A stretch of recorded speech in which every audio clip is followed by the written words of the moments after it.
Hey, Chris. Hey, how's it going? Good. This is Jay-Z and the first podcast of product managers who design think. I'm so excited that you're our inaugural guest.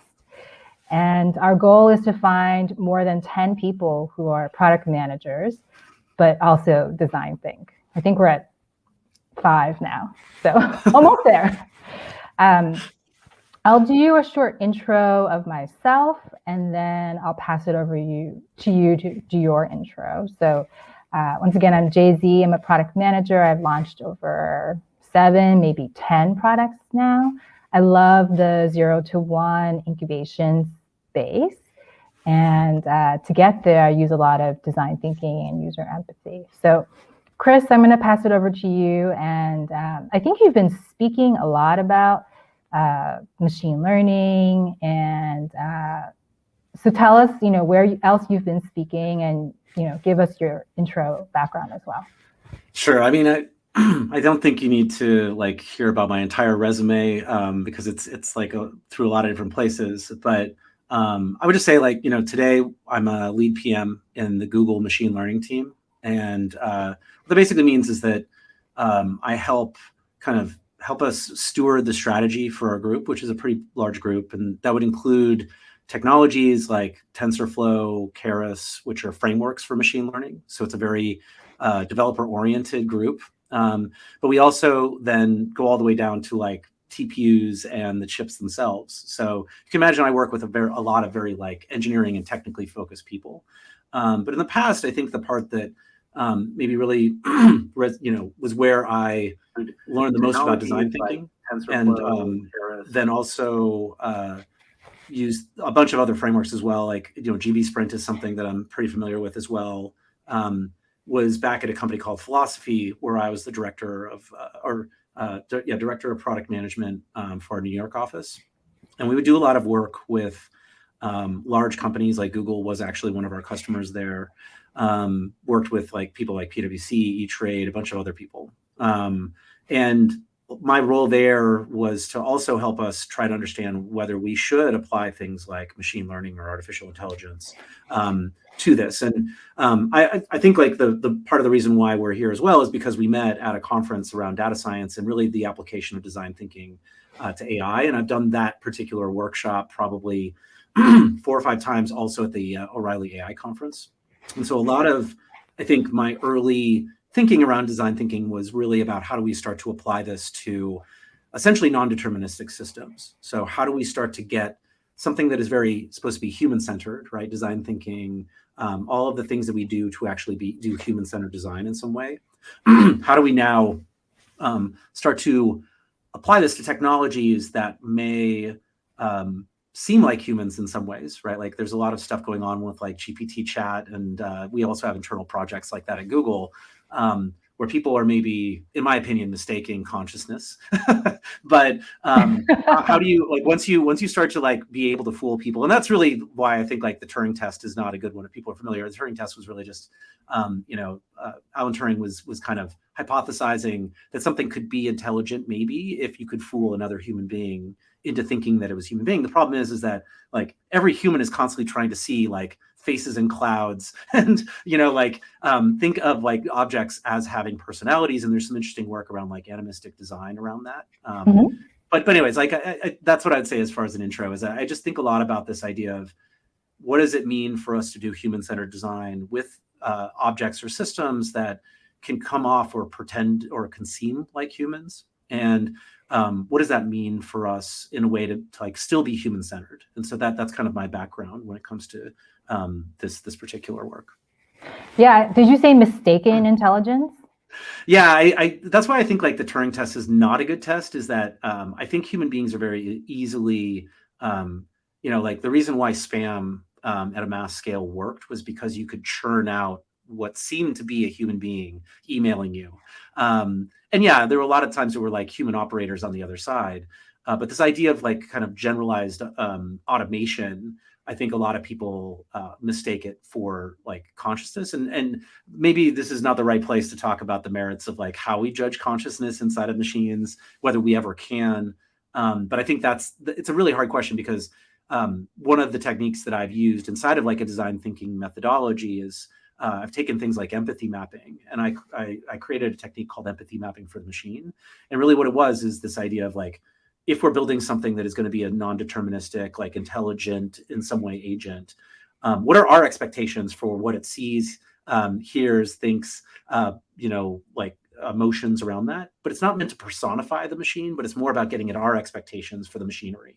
And same thing for role play, right? Like service design uses role play all the time. When something else that I've done an awful lot of, where like, how do we have someone else role play what this system should do with other human beings to understand interaction? And so that was actually at South by Southwest, actually earlier this year, I did a talk that was like, how does the Roomba really feel about dog shit?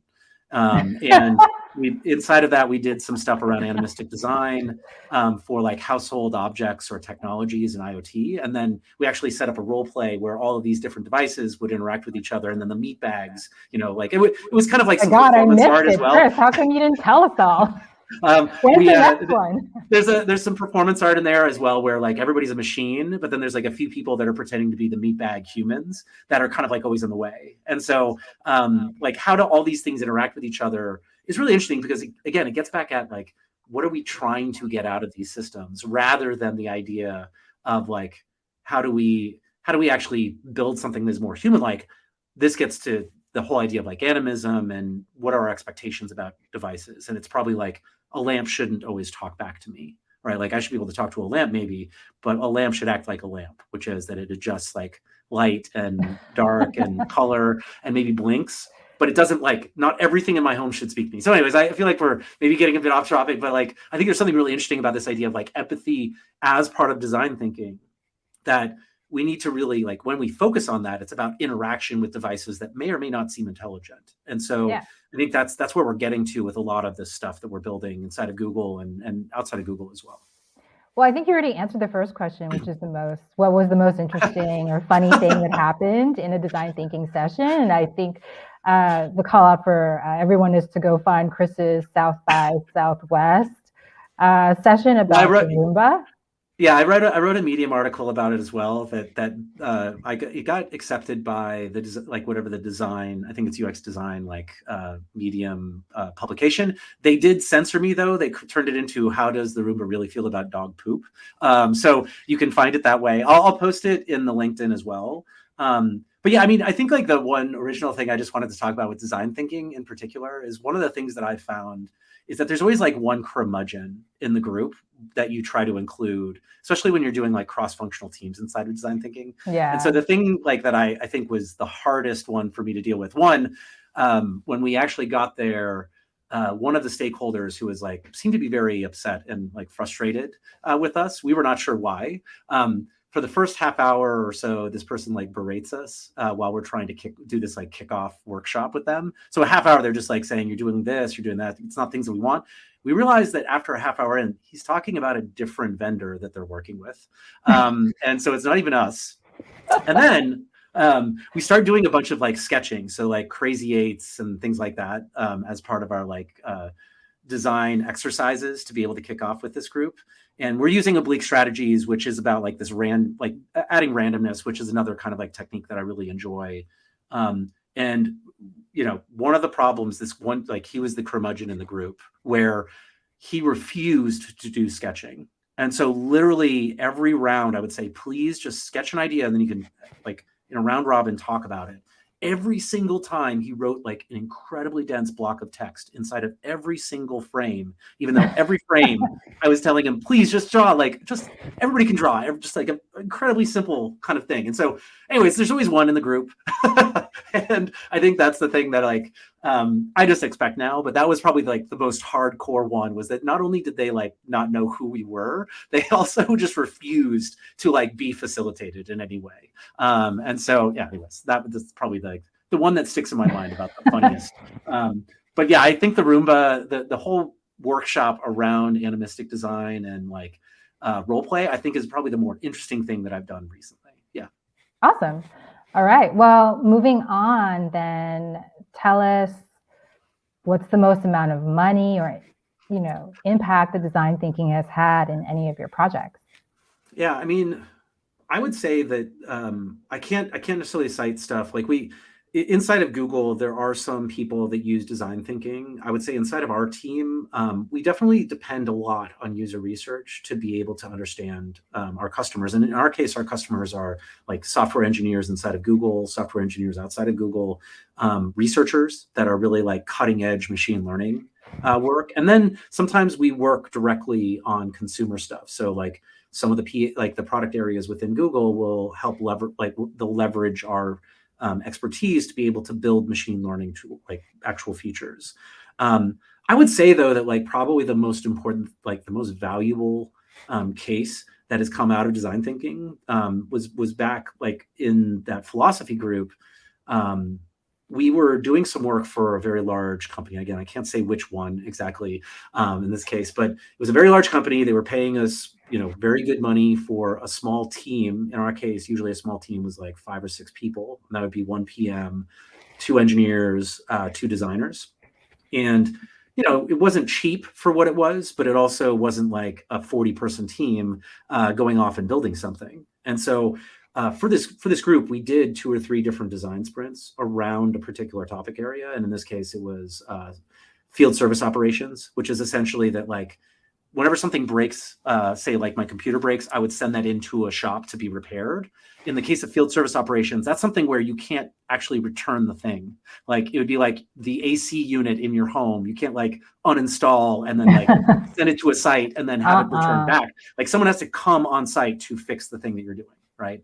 And so we did an awful lot of work around this. And I would say that there were at least 2 or 3 sprints where by the end of the sprint, when we presented it to a stakeholder, they said, this is not something we would ever want to do, basically. Okay. And what we did then is we did not spin up a team to then go off and build all of this stuff, right? And so rather than the idea of like, we have an idea at the beginning of say a week, right? Like we did week-long design sprints. And we would also do like, again, it gets kind of muddy when it comes to like GV sprint versus design. It depended on who was hiring us sometimes, which one we would do with the terminology.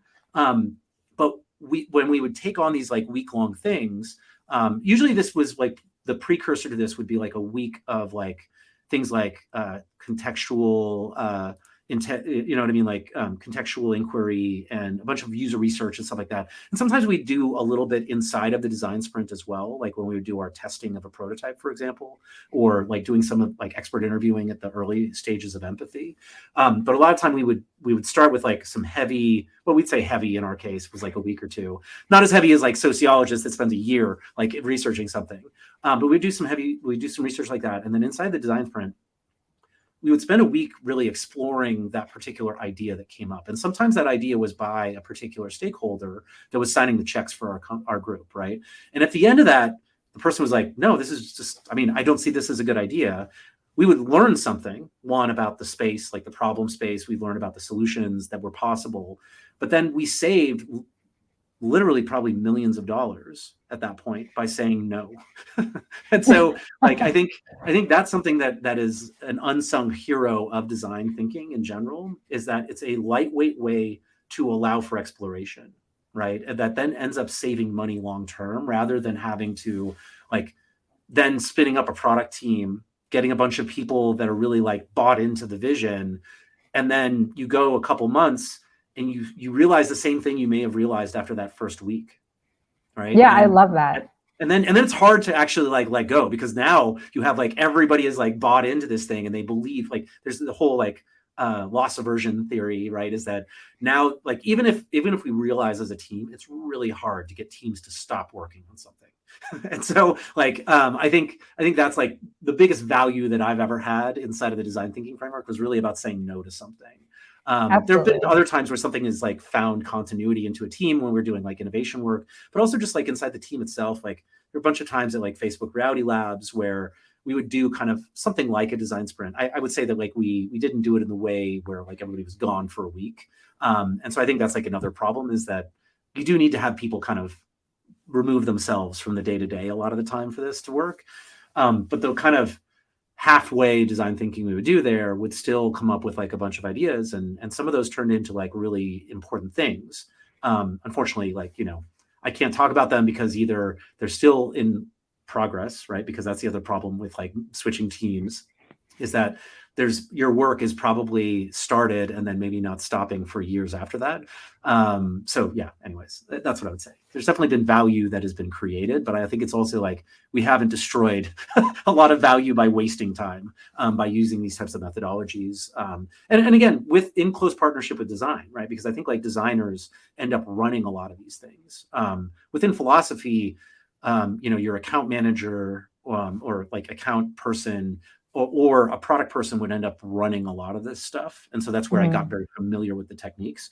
But at like places like Facebook or other places, like that was where it would then be kind of like the designer would usually take the lead for that type of stuff.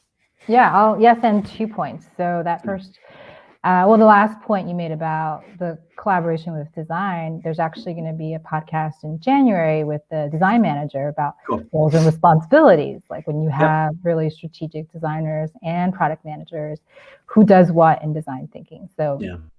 Well, this is to a really interesting point. I mean, I think that's a great viewpoint to take. And I think this is where like the idea of rigid roles and responsibilities, I think is like problematic within these design thinking teams as well, is because it's more about like the cross-functional team all coming together. And you don't want like the engineering person to be like, no, you're not going to sketch during this part because you're an engineer, right? And so I think that's another key aspect, is that I think that the roles should get even more fuzzy. And so I'd love to hear what this person thinks like when you do the interview. But I like there's a person, Von Tan, wrote this book, The Uncertainty Mindset. And it's a book I really love. It's kind of innovation through the viewpoint of kind of super high-end restaurant research and development groups. And one of the things that he wrote a paper about that I've just been making my way through, like the actual paper rather than like the book, which is it's a very friendly book. If you are interested in food and you love team dynamics, you'll love this book. But like the paper that's very specific about something called negotiated joining is this idea of how when you join a team, right? I think we suffer from this. So I've been thinking about how we apply it to the way that like we hire and bring in, say, product managers into a team. But usually we have a very rigid role profile or job description. And then the person comes in and then they actually have to negotiate how they work with the team they're being joined to, right? And so product management ends up being very open-ended because there's lots of things we could do as product managers. It's just like, what does this team actually need? But we don't do what's referred to as negotiated joining, which is like, how do we like trial and then decide, is this thing that I'm doing here valuable to the team or not? And then that modifies my role. And I think we get into a lot of trouble with like overly specific role profiles. And I think Google suffers from this too, in that like sometimes these overly specific role profiles, like maybe half of the role profile is not appropriate for the team that I'm actually part of. Right. And so then I'm stuck in this thing that's like, well, they're not being a product. And this was something when I was at Cognizant, I was helping write the role profiles. And I wanted to make sure that it wasn't so much about like you had to do all this stuff, because a lot of time when we would put someone from a product management role within Cognizant on a client work, for example, sometimes they would be kind of more, I would say, certainty focused, so like a business, like a BA, essentially, rather than a PM. And in those cases, like there was no way they could show all of the different profile aspects of a PM because they were not given that opportunity to do that within the team. And so I think this is where we get into a lot of trickiness around, especially in design sprints, is like, what should a PM do inside of a design sprint? I almost feel like all bets are off the moment you're inside of a design sprint. I agree. And so I think that's a really interesting thing to talk about. And how do people feel comfortable about that, right? Like going back to that person that just refused to sketch, right, during a Crazy 8 exercise, that person was an engineer. And so they just never saw themselves as that. And maybe they just like couldn't get out of their own way, maybe. So, yeah. Yeah. Before we move on to the next question, I do want to go back to what you said about saving money. So when I've done incubation sprints with executives, they'll come with an idea that they've been like babying and harboring and hoping would be launched, that they've had this idea for years, and then in 7 days we kill it and they're like heartbroken. But the thing about doing that sprint with other executives is like some other executive will be like, I had that same idea in a different way. So mid-sprint, I always encourage them to get together, knowing that there's no signal from the users. How can you two combine your ideas for something that does have signal for users? And so it's incredibly rewarding for users because they're like, oh, I didn't have to test that like boring idea again. And it's incredibly rewarding for the executives. They're like, oh, this idea gets to live, even though it's not exactly the way I want it, but I have another executive or C-suite partner. So it's really rewarding to move on to the next thing.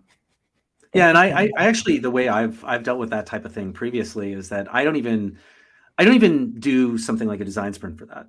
What I would do is I would just short circuit it, because there's no way, like you could get into an outcome where their idea is voted against, even if they have like super votes and all those other things within the design thinking sprint. And they'll be really upset about that because they will not feel like their idea was ever given a real chance. Right? True. And so one of the things that I've done for that is I actually would do something that I'd call like I don't know if like maybe a stunted design sprint. I don't know what the right terminology is for it, but what we would essentially do is we would write down whatever their idea was. We would immediately create a prototype like a day, right? So we wouldn't do any of the empathy aspects, right? We wouldn't do any of the definition aspects. We would just like assume that everything they're saying is correct, right? We'd create the prototype and we'd do testing. So we do like the last 2 or 3 stages. And so the thing that you end up getting to is that you learn almost immediately that their idea is probably not going to work out the way they want it to, right? Because it's overly specific sometimes. It's not addressing a real problem. There's a bunch of reasons why those types of ideas don't work. And again, they could be experts, right? They're experts where they understand the problem maybe at a very innate level, but they don't understand how they could get out of their box to be able to understand like a better solution. And so I almost like, it's like the last half of a design sprint. And so the first 2 days, like if we're talking about like weeks, because like at Philosophy, we would do like 8 to 12 week engagements. And so we had to like get to work immediately to be able to ship things. And we're talking about code as well. What we do is the first week would usually be like 2 days of kickoff, where it's a lot of like getting to know the team, things like like creating empathy maps or proto personas, a bunch of things like that, which are still kind of like empathy-ish type of stages. But then the last part would be like, what is the, like, if there's an idea that they're just like really attached to, the last amount of time of that week would just be like building it and trying it out with your people. And so I think, this is one of those things about strategy as well that's really important, is that especially when you come into a team that already has a lot of belief about something, like they have a huge backlog or whatever, but they don't have a strategy or they don't have a set of problems that they're working on, you should assume that in some way it's correct, but you should verify it, right? And so like what I usually do is like, what would have to be true for this to be the case, right? Like, what are some things that would have to be true about the world for this backlog to be the best backlog possible, right? And so backing into kind of a set of assumptions or structuring around assumptions, I think gets you into a really much better place, because then you can experiment about those things, right? And maybe just like going a little bit further with what you're talking about is that the worst types of cases for this type of design thinking is when you have only one experiment you can run, and that's this person's like singular idea. What you want to get to is like, here's a problem space we need to go figure out. And so let's go find a bunch of things that we can go do inside of that problem space, right? But you're more likely to fail, right? Because like if we say, I think it was like, I can't remember, it's Spotify, I think, that actually released out of all their experimentation when it came to like their data science group, it was like a third would have a positive effect that they thought it would. A third would have no effect, and a third would have a negative impact on the way that they thought things would work out. And so if you only have like a third of a chance to actually get something right, that means you should not just focus on one experiment. And so you should then figure out what is the problem space. And then now let's do as many experiments as we can that will fit inside of that problem space. And so that's why like the projects that would usually just be like shelved immediately afterwards after 8 weeks of like a lot of hard work were the ones where they were overly specific and we had to work on it the whole time. So that technique of kind of like doing a half sprint where we're just assuming that everything is correct at the beginning, I think is like a good way to get out of all this, like to remove all this cruft of like, we have to do this one thing for the rest of time versus like, let's try this thing out as cheaply as we can right now. So I think I love it. Yeah. We're saying design thinking can, in 3 full-time employee days, save you 8 weeks of full-time employees times 10, right? Something like that. Yeah, exactly. I think it's like, and it's fractal as well, right? Because like, what is the smallest thing you can test is a really important question, right? Another exercise I've been starting to use more recently is one by Jay Bloom, who I believe is a head agile coach at like Red Hat, but he does something called the Ideal Present Workshop, which is Like, what are the good and bad things that are happening today, our present mess? What is the future mess going to look like if these things continue? And then what is the ideal future that we want? And then we back all of those three things into what can we do right now that will move us towards that will help us fix the bad things today, help us avoid the bad future, and then help us move one step closer to the the idealized future, right? Okay. And all that stuff ends up being things we can do right now, right? And so as part of that workshop, what I've started to do is when people start brainstorming the ideas, and we can talk about like what I mean by brainstorming as well, because I think that's like a very overloaded term inside of design thinking. Like when they start creating these ideas, without even looking at the ideas, I just say, okay, now I want you to take your idea and I want you to reduce it by half before we even talk about them. And so like this idea of just, yeah, exactly. I get kind of like the same shriek when I'd say like, we should just throw away all the Post-it notes at the end of a workshop, but like the idea of kind of reducing down the idea that we have down to its core or down to something that is like easily experimental or testable is always a good idea, because you can always add more later. But like, if we don't get it down to the smallest thing, I think that's why like MVP is such broken terminology inside of all this. Like what shouldn't come out of a design thinking sprint or like an 8-week engagement shouldn't be an MVP. It should be better understanding and ideally something that's been built that is useful. But that's it, right? Like it's not an MVP ends up then getting into all this like haggling about what is minimum and viable or valuable or lovable or whatever. All that terminology is broken, in my opinion. Like we just shouldn't care about that. It's about like, how do we make these things as small? And I think that's why design sprints or design thinking in general is about very tight loops. That's why like the D School, their crash course is like an hour and a half, right? Like that is amazing. You can get to some better understanding in an hour and a half about something. Right. So these types of like smaller and smaller versions of things. Now, there's a certain point where like, yeah, you need to sometimes invest into big stuff, but you don't know that at first. Right. That's what I would argue. So. Awesome. Well, let's jump to the next question. Tell us about the situation action result of your last or, one design thinking session that you want to talk about. Yeah, I mean, I think like for that particular question, I think what's really interesting is this kind of idea of loops within this. So maybe I'll like alter the question a tiny bit just to think about, what are the ways that we actually end up taking an iterative cycle approach to things? Because I think design thinking is heavily iterative from the standpoint of the 5 steps. And by the way, the one I constantly like mention is that there's actually a 6th day in these sprints, which is like synthesis. And we usually don't think about that, right? Like we do our testing at the very end of our prototype, and then we're like, oh, good, we're done. But it's like someone now needs to send a report of like what happened. And so that's usually like an extra day. Ideally, it's not over the weekend. But I think like that's an important aspect of this, right? Is like, but that iteration is interesting because like when we talk about making something smaller, right? It could be like we're iterating between steps within that design thinking, right? It could be we're just going back and forth between something as we figure it out.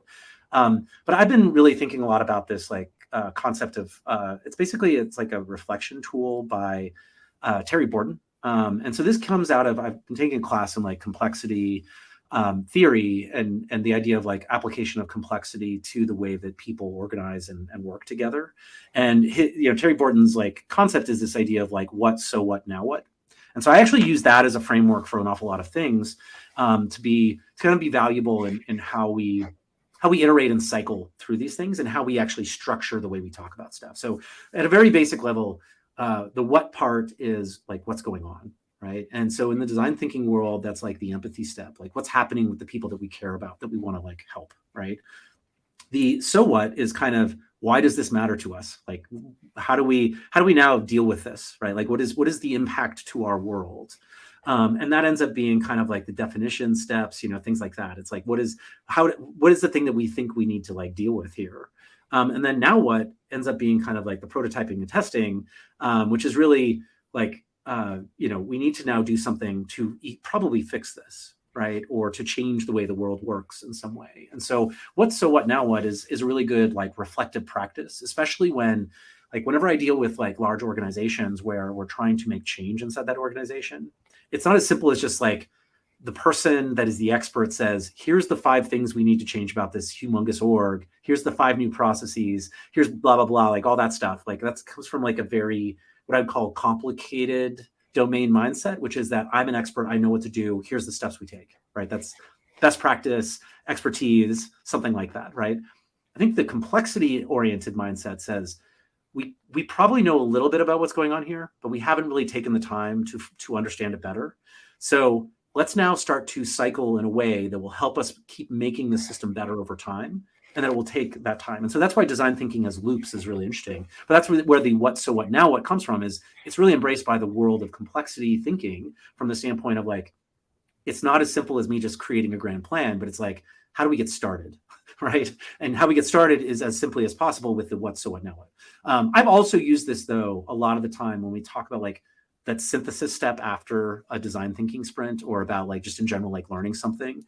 The what, so what, now what is a really good kind of narrative framework as well. Like when you're trying to present, I think to leaders, like there is always the case that you want to just like, you want to kind of like give them the answer first, right? You don't want to explain a bunch of stuff.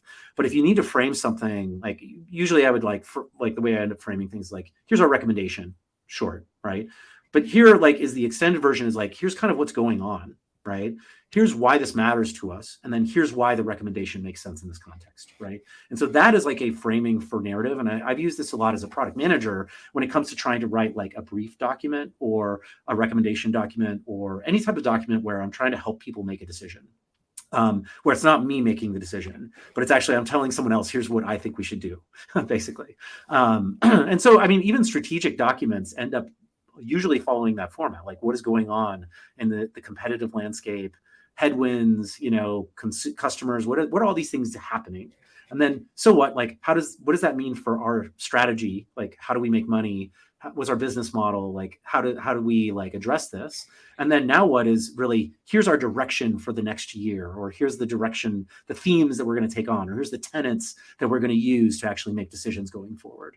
And so that kind of construction, I think, is really, really helpful for people that are trying to like build this narrative of like how we do that. And so anyways, that's why like that particular one that you mentioned, I know is used at like Amazon, I guess. And I definitely work with a lot of Amazon leaders in my current team. So I'm trying to get better about their terminology as well. But for me, I think the what, so what, now what is kind of the equivalent that I end up using in a lot of different ways, just as like it's not a framework that can be used everywhere, but I think it's a really helpful one from the standpoint of like, especially I deal with a lot of organizational change right now, rather than just like this particular product, right?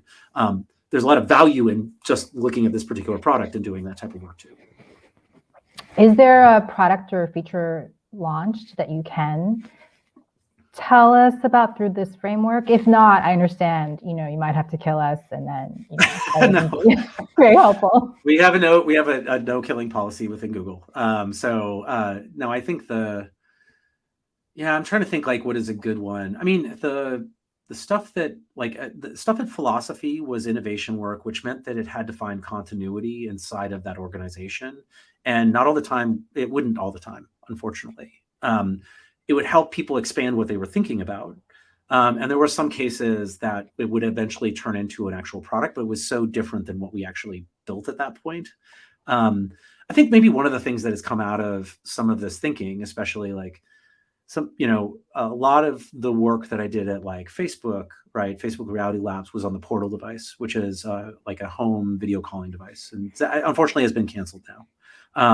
But I think there was some really valuable lessons that came out of that, in the way that like, how do we build something that is valuable to people in the home?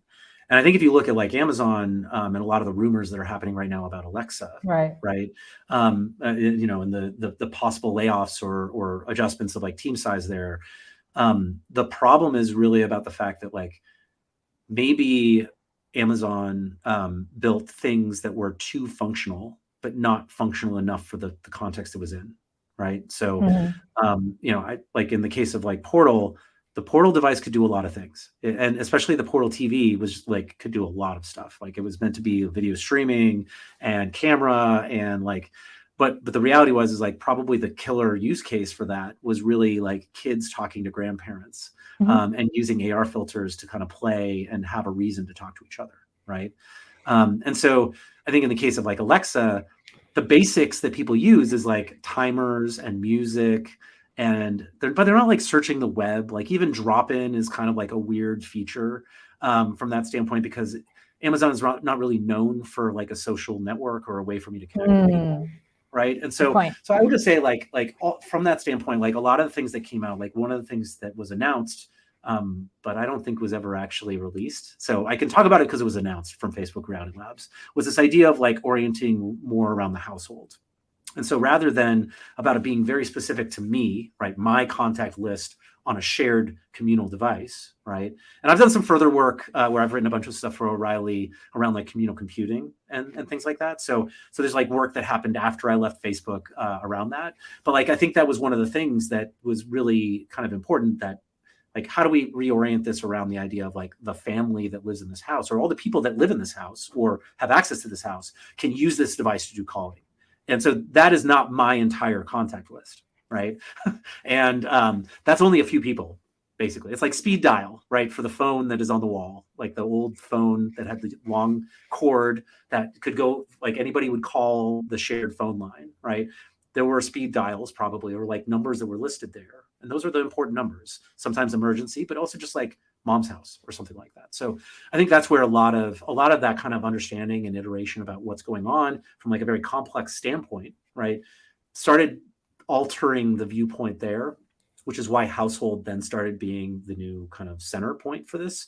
It never ended up coming out. They ended up canceling the project, but that I think is like, it's a really powerful one for me. And I've written about it more after that point, because I think I still think like IoT and smart homes don't do a good enough job of actually providing the context and being controllable. And there's a bunch of privacy and security issues that end up coming up through that as well.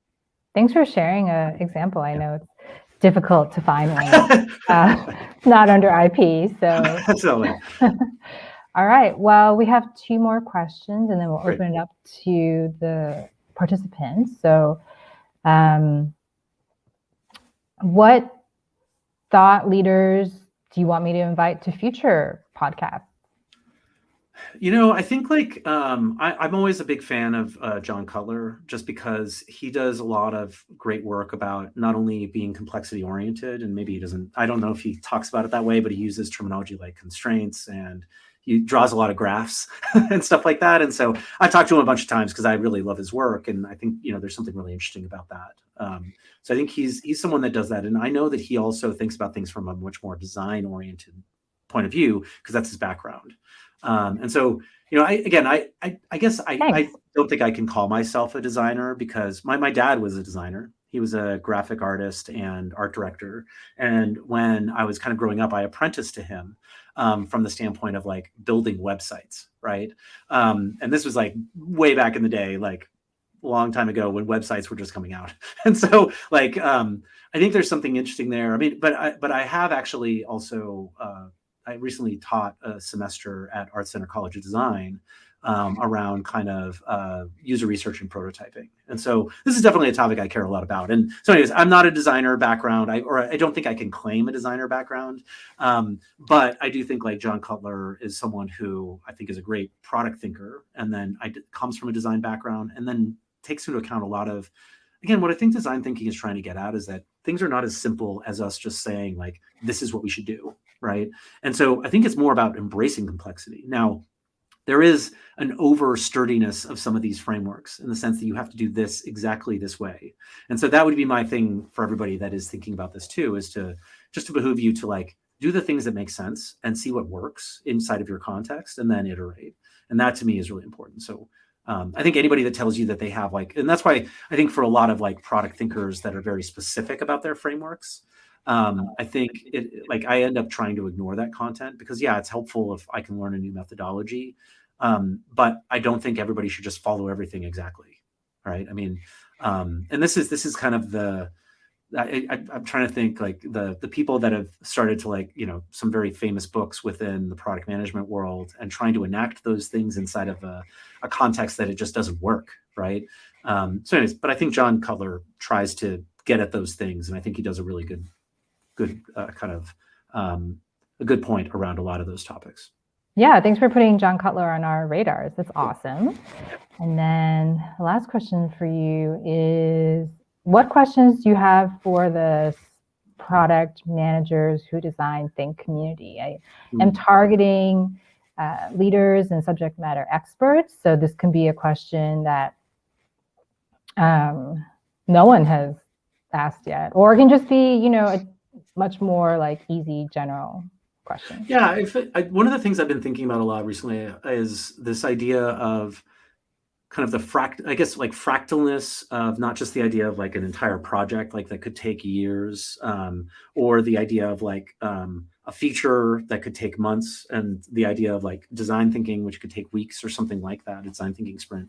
I think the question I have for them is really like, how do you think about your containers within there, right? Like there's this design aspect that I think is really important and valuable from the standpoint of how do we decide how open-ended these things are, right? And how do we adjust the open-endedness of that? Because I think in some ways we could be very specific and we could use design thinking as a framework to like get one experiment done. But I think when we talk about like very generative types of research, right, we're trying to understand like what is the context for the person in some way. And that doesn't just include like for the problem that we're trying to solve, but it could be like problems that are ancillary to that or associated, or for other people that are not the key, like, in the world of like personas, we talk about like primary and secondary personas, or like personas that we don't want to go after specifically, like how open-ended do we go about that? And so that I think is like a really important aspect of the way that we end up doing our work is not just like how do we sequence these things together. So like the reason why we do empathy first from a design thinking standpoint is because we need to understand the context to be able to now do something, right? But also the idea like within that empathy, like what are all the different ways you could be empathetic towards someone? It could be, again, contextual inquiry is like I'm sitting there and watching you and not saying anything, versus the idea of like a very generative like job to be done style interview where it's like, tell me about the story or the movie of you making this choice, right? Or so there's all these like different techniques that are out there, and some of them are more open-ended than others. And so I think that like that intuition builds up over time. But I would say that like every person that becomes kind of gains some mastery or expertise of these tools, right? How is it that we start to tell that to other people when they should allow for more open-endedness? And I think, again, going fractally down to like just a meeting itself, it's like facilitation, right? How open-ended should I allow this facilitation to be? How like directed and designed should this workshop be? Those are really interesting questions to me. And so I think about them as containers now. Like this is a container. Like right now, the container we have is kind of you and me exchanging information and questions. There's like certain expectations about that. There are people, there's a one-way kind of feedback that's going out to people. There's a very different way that people are now sending information to us. There's a time limit. There's expectations about questions and things like that. So I think like we can, once we start asking this idea of just like in general, how open-ended versus closed or design, and I say design and closed as similar things, but I don't mean to like sully the design terminology, but I think we can like over-design something which is like overly specific, right? Versus the idea of like designing for open-endedness. So I don't know, there's something there, and it's very much related to this idea of like complicated mindset type of things is like we know what we need to get done, and so let's ask these specific questions, versus like complexity orientation would be like we don't know what to do, so let's give a bunch of prompts that maybe get us somewhere that is valuable, but we don't know what the answer will be, right? We could not predict what the answer would be here. And that's also the difference between I think a lot of qualitative user research versus like quantitative stuff, which is like behavioral tracking, or I'll call this pseudo quantitative, which is like surveys and things like that, which I have a very like disrespecting opinion about, but I've been trying to do a better job of like figuring those types of things out. So yeah, if someone's like, I'm going to do a survey about this, I was like, why don't you just talk to someone first? And but again, I think there's some value in surveys as well. All right. Well, that is a big question. I am glad that we get to all think about it as a community. Yeah. So we're at, wow, perfect timing, 44 minutes. And I'd like to open it up to whoever's still with us. So if you're with us, let us know, like on the chat, where are you from? Like, what time zone and what's your background? What do you do? Or you can ask Chris a question. Anyone out there in the metaverse? Oh, the metaverse, that's a whole nother set of can of worms that I would say are interesting to talk about. But hopefully, maybe the metaverse thing is kind of like dying down a tiny bit when it comes to how much people are referencing it now. I did write another article for O'Reilly around like identity in the metaverse, but it was mostly from the standpoint of just like online identity. And so I think there's a lot of really interesting questions about that, but we don't have to talk about that right now. Okay. Well, I think we're going to close it up. So follow, share, or like Chris or I on LinkedIn. We're also part of this Product Managers Who Design Think LinkedIn group. And yeah, and I'll post a bunch of things in the comments of this event on LinkedIn so people can see that. And then, yeah, I mean, I'm always happy to connect with people. Either I'm on Twitter and it's ChrisBot with a Z, or I'm on just like LinkedIn here. I'm always happy to connect with people that are kind of struggling with these questions when it comes to like how to apply these types of frameworks to product management.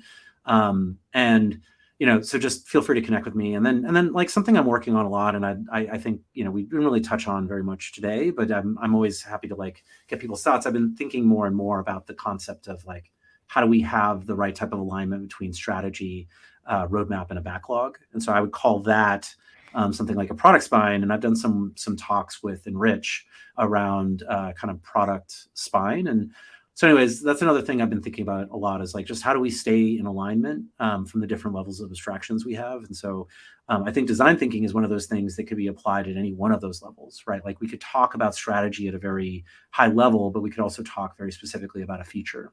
And so I think like applying these types of frameworks to all the different levels in a fractal, I keep on using the term fractal from the standpoint of just like there's like the scoping and the way that we end up using these things is really interesting to me. So anyways, I'd love to connect with people about anything we talked about today.